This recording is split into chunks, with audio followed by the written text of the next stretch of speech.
We're going to break into that story out of California and bring you to the White House, where just moments ago, President Trump held a meeting with his full cabinet. Let's listen in. Unemployment rate is at a almost 17-year low. The stock market is soaring to record levels. We just hit a new high on Friday, and I think we're hitting another new high today because there's tremendous optimism having to do with business in our country.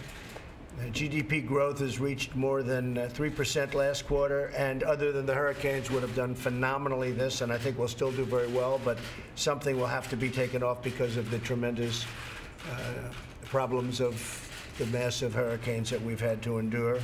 And now I guess you could probably add the wildfires in California. But the economy cannot take off like it really has the potential to do unless we reduce the tax burden on the families, businesses, workers of our country. And we'll be able to do that. I think we're getting tremendous receptivity from the people. I hope we get the same receptivity from Congress. But we are getting tremendous accolades for what we're doing, having to do with both reform and with the massive tax cuts. It'll be the largest tax cuts in the history of our country. We're one of the highest tax nations in the world right now, costing us millions of jobs and trillions of dollars. It's time to restore America's competitive edge and pass historic tax cuts to the American people. 1 point in GDP would be $2.5 trillion. Think of that, revenues. 1 point, we go up from 3 to 4. And when I began, we were in the ones. And now the last quarter, we were at 3.2%. And we're going up higher. But if we went, as an example, from 2 to 3 or from 3 to 4, talking about $2.5 trillion, and we're also talking about many millions of jobs. So we want to also reduce excessive government spending, and that's what we're working on at our cabinet meeting today. As we head into next year's budget season, I've asked Director Mulvaney to come up and find various savings in all of the departments that are gathered around the table, which is everybody. I need my cabinet to work with Director Mulvaney to fight these spending cuts, fight for them, and make sure that they happen. And we want to make the departments as lean and efficient as possible. At the same time, we're going to be departments with lots of heart. Lots of heart. One thing we're going to be looking at very strongly is welfare reform. That's becoming a very, very big subject, and people are taking advantage of the system, and then other people aren't receiving what they really need to live, and we think it's very unfair to them. But some people are really taking advantage of our system from that standpoint, and we are going to be looking very, very strongly, therefore, at welfare reform. It's going to be a very big topic under this administration, and it started already, and we have a lot of recommendations that we're going to be making, and you'll be hearing about them very shortly. The other thing we're doing that relates to people's lives is the prescription drug prices are out of control. The drug prices have gone through the roof, and if you look at the same exact drug by the same exact company, made in the same exact box and sold someplace else, sometimes it's a fraction of what we pay in this country. Meaning, as usual, the world is taking advantage of the United States. They're setting prices in other countries, and we're not. The drug companies, frankly, are getting away with murder. And we want to bring our prices down to what other countries are paying, or at least close, and let the other countries pay more, because they're setting such low prices that we're actually subsidizing other countries. And that's just not going to happen anymore. This has been going on for years, where our people are paying so much more for, and I don't mean they're paying 2% more. I mean they're paying double, triple, quadruple. They're paying so much more that it's very unfair to the United States, as usual. Last week, I also sent a letter to Congress outlining my administration's top priorities for immigration reform. This was a bottom-up effort driven by dedicated law enforcement professionals, and they took a big oath to protect our nations. The Justice Department is doing a fantastic job on the border and with regard to immigration, more than anyone's ever seen before from a Justice Department. Thank you very much, Jeff. It's really had an impact, and a very positive impact, and now we're going to take it to 5 steps further. Our proposal closes dangerous loopholes and vulnerabilities that enable illegal immigration, asylum fraud, and visa overstays. The visa overstays are just, you're talking about numbers that nobody even knows what they are. They're so out of control. And we're going to take care of that. When you look at what's going on in Mexico, Mexico is having a tough time right now in terms of crime. More than ever, we need the wall. We have drugs pouring through on the southern border. They're literally pouring through, and we have to have the wall. We're going to have the wall. But if you look at just what's happening on the other side of the border with the tremendous crime and the tremendous problems going on, we have a very good relationship with Mexico, but there are a lot of problems, and we don't want the drugs, and we don't want the crime, and we need the wall. Crucially, we've asked Congress to ensure that any proposed immigration reform ends chain migration. One person comes in and then brings everybody in his family in with him or her. And we have to end chain migration, which is critical for creating a system that puts American workers and the American taxpayer first. Last Thursday, I proudly nominated Kirstjen Nielsen to serve as Secretary of Department of Homeland Security. I urge the Senate to quickly confirm this really tremendously qualified nominee.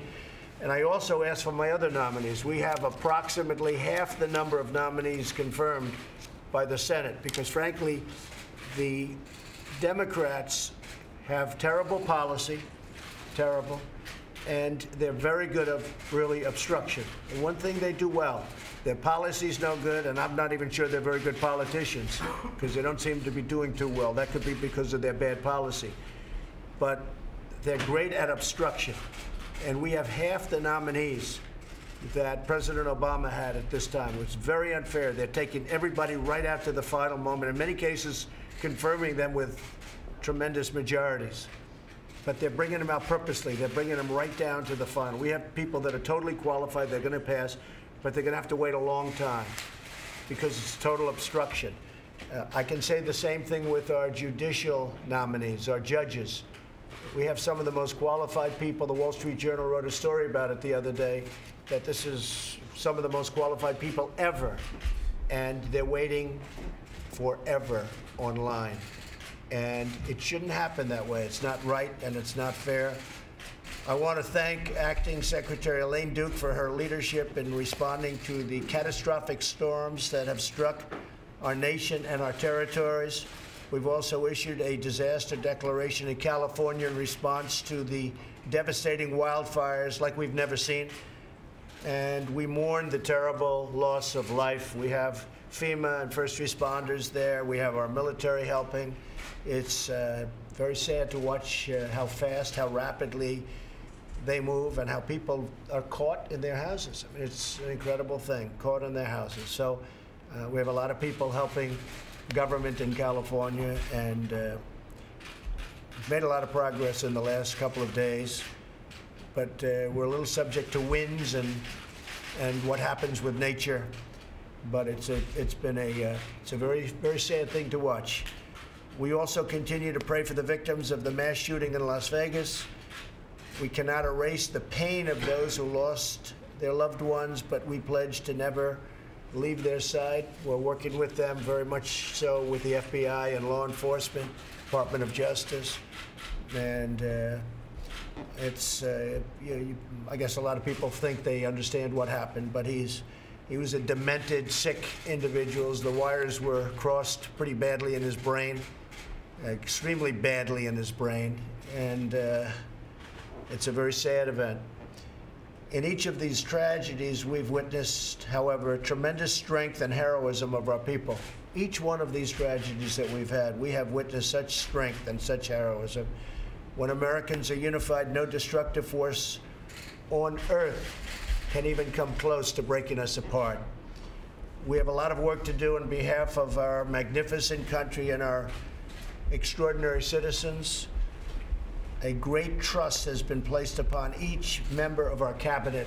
We have a cabinet that there are those that are saying it's one of the finest group of people ever assembled as a candidate, as a cabinet, and I happen to agree with that. Of course, I should agree with that. But I think we have an extraordinary group of people around this table. This is a tremendous amount of talent. And I wouldn't say I was necessarily looking to be politically correct, although I ended up being politically correct because that was the right thing to do in every sense of the word. However, we have just gotten really, really great people. I'm very proud of them. So we're going to work on all of those things I just outlined and many more.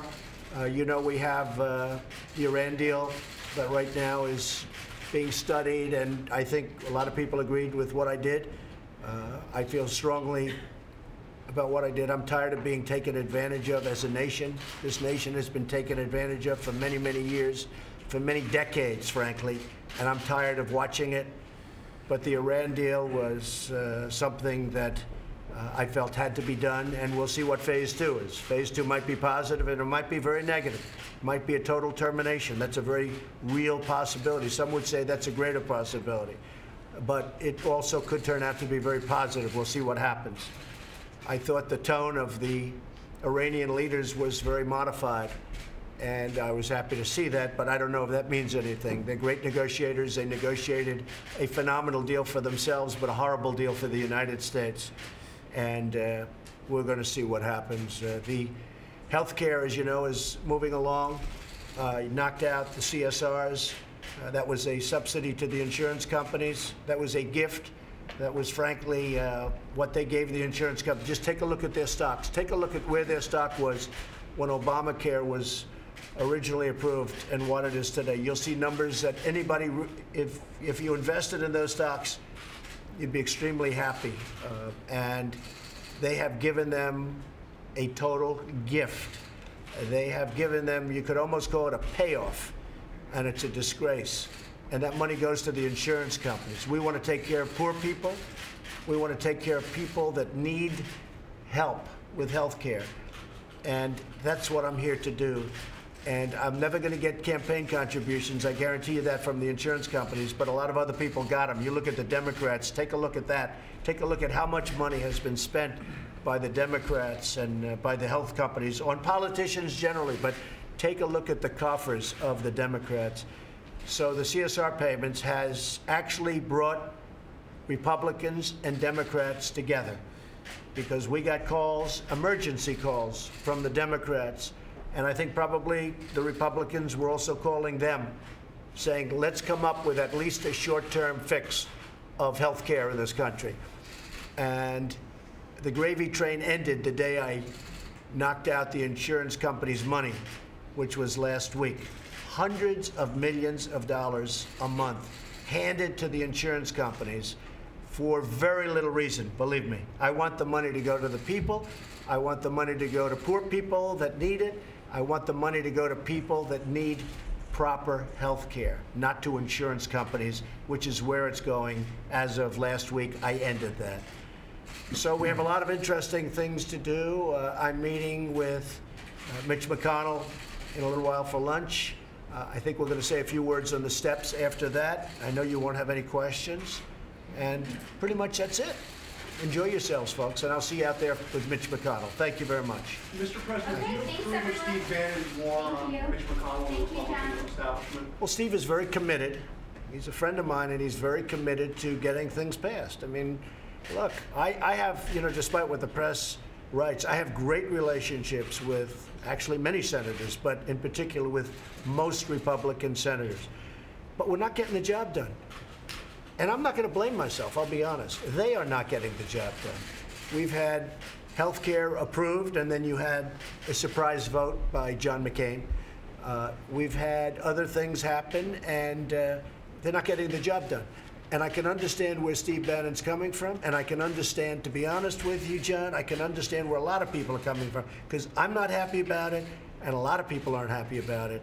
We need tax cuts. We need health care. Now, we're going to get the health care done. In my opinion, what's happening is, as we meet, Republicans are meeting with Democrats because of what I did with the CSRs, because I cut off the gravy train. If I didn't cut the CSRs, they wouldn't be meeting. They'd be having lunch and enjoying themselves, all right?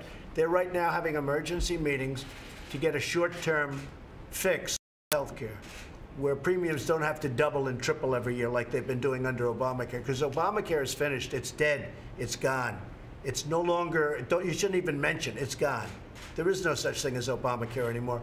It is and I said this years ago, it's a concept that couldn't have worked. In its best days, it couldn't have worked. But we're working on some kind of a short-term fix prior to the Republicans getting together, maybe with some Democrats. Again, it's obstruction, but maybe with some Democrats to fix health care permanently. So I think we'll have a short-term fix with Republicans and Democrats getting together. And after that, we're going to have a successful vote because, as you know, we were one vote short. And I think we have the votes right now, whether it's through block grant or something else, block granting the money back to the states, which does seem to make sense where the states run it, because it's a smaller form of government that can be more individually sensitive. So that'll happen fairly shortly. As soon as we have the next reconciliation, I think we'll get the vote for health care. I feel very confident of that. I think we already have the vote for health care. Sadly, the Democrats can't join us on that, which will be the long-term fix. But I do believe we'll have a short-term fix because I think the Democrats will be blamed for the mess. This is an Obamacare mess. When the premiums go up, that has nothing to do with anything other than the fact that we had poor health care, delivered poorly, written poorly, approved by the Democrats. It was called Obamacare. But I think we'll have a short-term fix, and then we'll have a long-term fix, and that will take place probably in March or April. We will have a very solid vote. It'll be probably 100% Republican, no Democrats, but most people know that that's going to be a very good form of health insurance. So that'll be it. Okay? Any other questions? No? Thank you. I'll see you in a little while. I know how he feels. Depends on who you're talking about. There are some Republicans, frankly, that should be ashamed of themselves, but most of them, I'll tell you what, I know the Republican senators, most of them are really, really great people that want to work hard and they want to do a great thing for the American public. But you had a few people that really disappointed us. They really, really disappointed us. So I can understand fully how Steve Bannon feels. Okay? Thank you very much. Thank you.